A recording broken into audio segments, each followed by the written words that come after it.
Bienvenue sur le balado de la scène agro, produit par Agro-Québec et présenté en collaboration avec Financement agricole Canada. En tant que prêteur entièrement dédié à l'agriculture et à l'agroalimentaire d'ici, FAC a l'expertise et les relations pour vous aider à propulser votre entreprise. Visitez fac.ca. Ici Lionel Levac. Le balado que vous vous apprêtez à écouter sera assez bref et il s'agira de ma dernière collaboration régulière à la scène agro sur le site Agro-Québec. Après un peu plus de 9 ans à vous parler 2 ou 3 fois par semaine par l'intermédiaire de mon balado, toujours consacré au monde agroalimentaire, je tire ma révérence. Je ne disparais pas, mais je me ferai beaucoup plus rare. Alors, sous l'emballage habituel, je vous propose un peu de contexte. À l'hiver 2015, je quittais Radio-Canada après plus de 4 décennies, essentiellement à traiter d'agriculture et d'agroalimentaire. Cependant, j'ai continué ma chronique à l'émission Samedi Rien d'autre avec Joël Lebigot jusqu'à la fin de juin 2022. J'ai souvent dit que bien des choses que j'avais pu réaliser à Radio-Canada, essentiellement à la radio, ne m'auraient pas été possibles ailleurs. Je veux nuancer cela un peu, avec le recul des 9 dernières années. Je dis maintenant qu'André Michaud, président d'Agro-Québec, en m'offrant une plateforme de diffusion, m'a permis de faire ce que mes capacités technologiques ne m'auraient jamais autorisé à faire seul.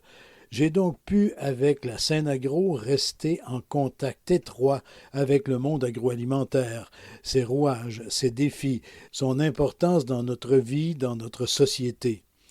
J'ai toujours eu beaucoup d'attrait et d'empathie pour le monde rural, pour les gens de l'agriculture.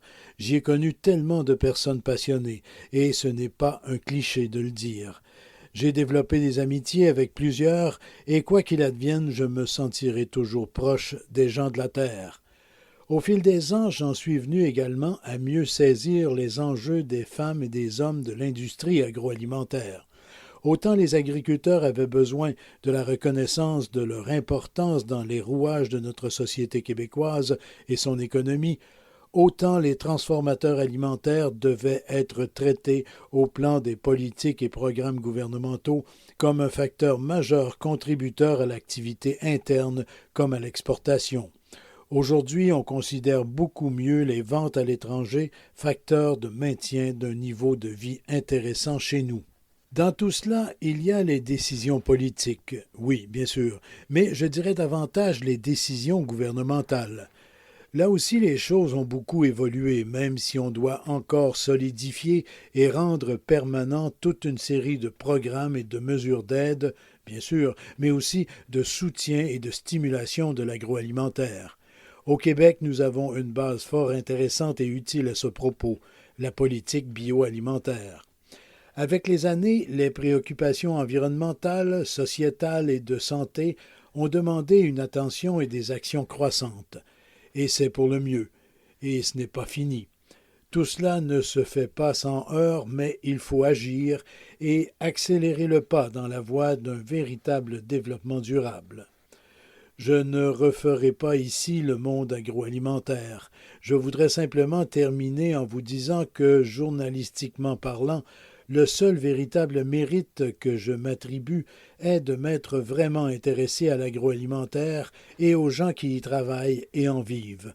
À la grande stupéfaction de plusieurs de mes collègues des médias, je n'ai jamais été à court de matière à traiter provenant de ce milieu spécifique. Au contraire, il m'est souvent arrivé de devoir choisir et repousser à plus tard des informations. D'ailleurs, au moment où je cesse ma collaboration régulière avec Agro-Québec, je suis mal à l'aise de n'avoir pu revoir des gens dont les projets et les réalisations sont pourtant fort intéressants. En terminant, je veux remercier sincèrement tout d'abord Marie-Sylvie, ma conjointe, pour avoir pris une part de ma passion et de mes préoccupations, et pour sa grande patience également. Des remerciements aussi, particulièrement à André Michaud, président d'Agro-Québec, lui aussi un passionné, qui m'a fourni tant d'opportunités de continuer d'évoluer dans le monde agroalimentaire. Merci aussi à Claude Michaud, son frère, qui a constamment mis à jour les outils techniques et électroniques dont j'avais besoin. Mes frères Martin et François sont aussi venus à la rescousse. Merci à Philippe Saint-Jean, devenu associé dans Agro-Québec, et avec qui de nouvelles perspectives se sont ouvertes. Et merci à toute l'équipe d'Agro-Québec, Lara, Élise, Delphine, Joanie, Jérémy qui sont toujours là, et aussi à celles qui ont été de l'équipe déjà, Suzy, Cindy, Sarah et celles et ceux que je peux oublier. Il y aura bientôt une véritable mutation de la scène agro. André Michaud et Philippe Saint-Jean promettent quelques surprises avec des collaborations variées dont ils se réservent les annonces prochainement.